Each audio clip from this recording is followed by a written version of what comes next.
In today's video, I'm going to teach you how to change Gantt colors on ClickUp. We'll walk through a simple process to make your Gantt chart clearer, more consistent, and easier to scan at a glance.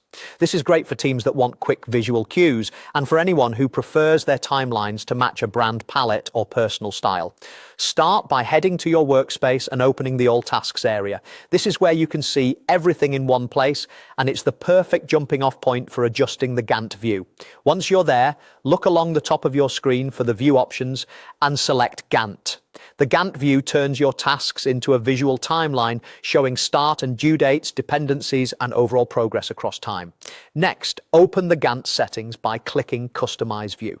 Depending on your layout or window size, you might see Customize View in more than one spot. If you do, just click it again to open the configuration panel.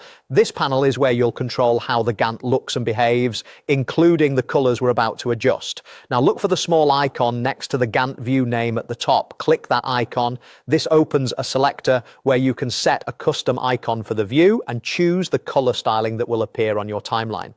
Picking an icon is optional, but it's handy when you have multiple views and want to recognize this one quickly. Choose any icon that makes sense for your project focus. Then choose the colors you want. You can keep it simple with a single color that's easy on the eyes, or select a color that aligns with your brand or team standards. As you click different colors, you'll see the Gantt bars update immediately so you can judge contrast and readability on the spot. A quick tip: pick colors that stand out from your background and are distinguishable from one another, especially if multiple people will be reviewing the chart. High contrast choices often make deadlines and overlaps much easier to spot. That's all there is to it.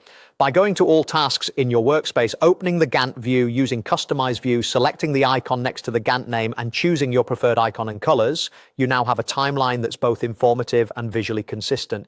If your team uses shared views, align on a standard palette so everyone reads the same signals the same way. And remember, you can return to Customize View anytime to tweak colors as your project evolves.